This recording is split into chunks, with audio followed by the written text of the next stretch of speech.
Yo, what's up guys? We are back again dito sa aming channel. Tagalog mo ko? Gigo. So, balik tayo sa among YouTube channel. No? So, bali natin po tayo button din nga. Actually, balik-balik na itong video. Kaya na, pakita na ko sa inyo kaya pagbutang 4-bar hinge.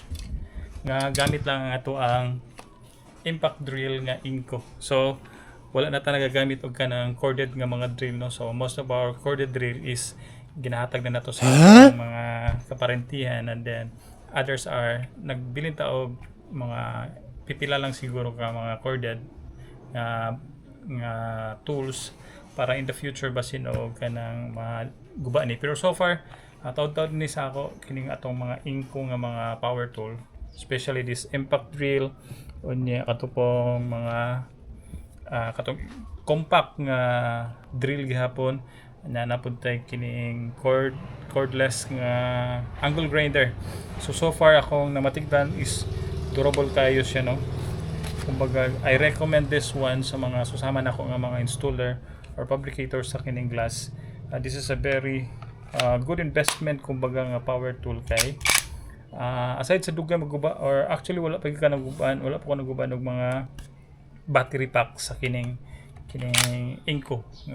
So muna, I recommend mupalit naman ng Inco guys. Nani sa ato ang kining promotion. Dili na sa ato ang yellow basket kumbaga. So, affiliate na ko kintahay. So, let's proceed sa ato ang kining pamaagi sa pagbutang o 4-bar hinge. Nabuo na dahil tuod na ko ng kining ato ang perimeter frame unya panel frame. So, ang atong pamaagi sa pagbuo ni is pagkuha rather sa atong panel frame is ginabuo na to ang kining perimeter frame, din nag-measure din ta diri og kining at least 5'8" up to 3/4 pwede pa siya, no. So pero kasagaran na ako ang overlap diri is 5'8" or kinana siya. So possible nga tong tapping ani is 25'16". So 5'8" good ang ato ang overlap sa bangag sa perimeter. So like I said, ipakita na ko sa inyo, no, ang pamahagi na to. Then sekreto na po sa mga baguhan.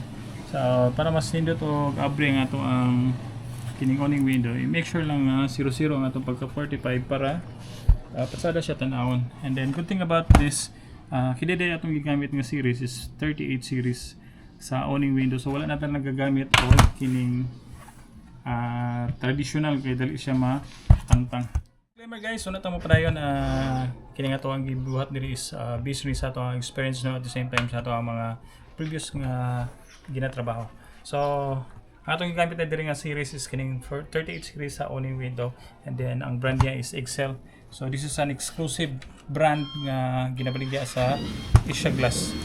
So proceed na ta guys. And then, introduce po ako sa inyo kinatong ginagamit nga self-tapping screw. Kana siya, no? So, ang purpose para aning screw is para di na tayo magamit ng laing barena. And then, ang atong pamagi dito sa kining pagbuo sa panel frame is nasa diri nga part ang ato ang angular bracket. Wala diri sa sulod.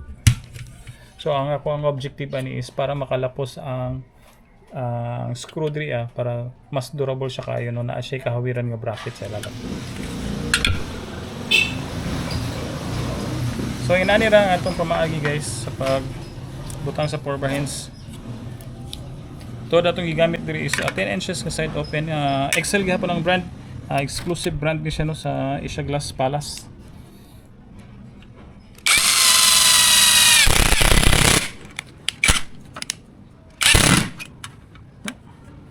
So inana ra nga tong pagbaring na guys. Then after ana siya, pwede na rin tayo gamit og metal screw kay since walay bracket diri.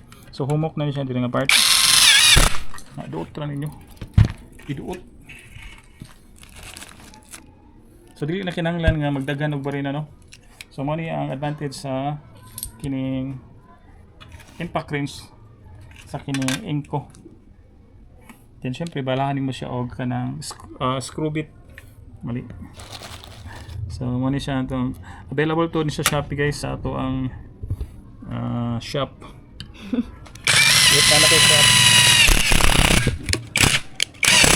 Affiliate na taning Shopee, no. So mo recommend kita og kining ato ang mga tools nga or mga materials nga atong ginagamit.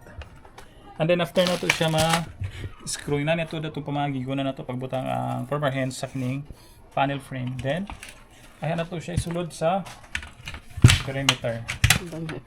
So kini siya nga scenario ang ato ang additional ani sa opening is 5/8 pero napagapon siya clearance. Kung mapansin niyo na siya movement. So which is good para ma-stretch ang kining former hands para mas humok siya. Kay og paminaw ni mga huot dili siya wala siya kanang space. Dako ang chance nga huot ang imuhang kumbaga gahi.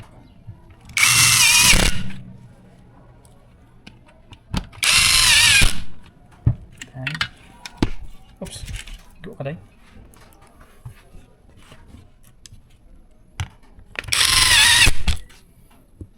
So ang atong gamit diri nga rivets no sa pagdugtong is brown, so wala mo available nga white, so kana lang usa.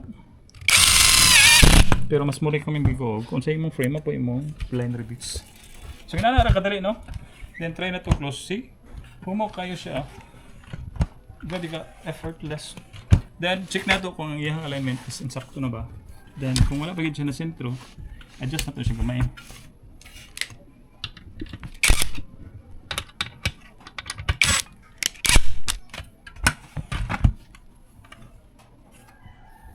Siguro kung makita ni mga almost the same na siya o clearance, akong kuan ani prepared nga measurement is 3838.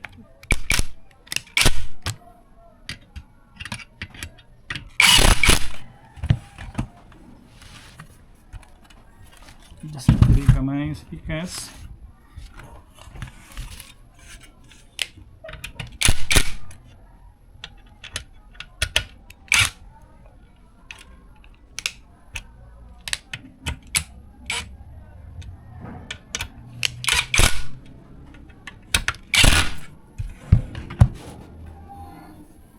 So that's it guys, na-arrive na nato ang ato ang desire nga kining setup sa atong uning windows. So ang kulang na lang ani is kining glass unya ang handle.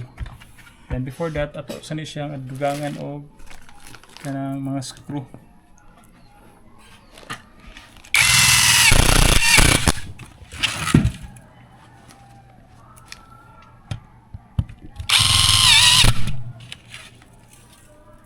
Distansya kamay lang.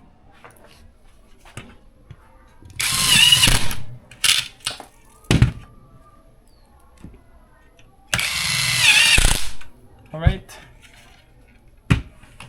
See? Humukha kayo. Sige daw dam. Suway daw angat dam. Ikaw dam, ikaw.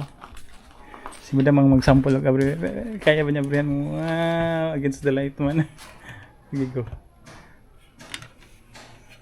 So, mo po ni ang advantage sa kining 38 series no kay mas ligo na ang iyang handle compare sa traditional. So, nag-upgrade na gamay ra pod, and then if ever upward na pod sa client na to is pwede ta mag 50 series and then apoy mas upgraded pa gyud ana pero mahal na. So kana nga mga profile is upward lang sa mga pupri. Adi sabi nga pupri sa mga middle class should I say. So kana lang una amo ang video karon guys. Salamat guys sa pagtan-aw no. Inaot nga subscribe ninyo ang channel para magulahan ming duha. Sure, kaming duha gyud. David daw. We always share our knowledge kabahin sa kining fabrication sa kining aluminum and glass. So again, that's it for now. Salamat guys sa pagtan-aw and ayaw kalimot sa subscribe. Bye bye. God bless everyone.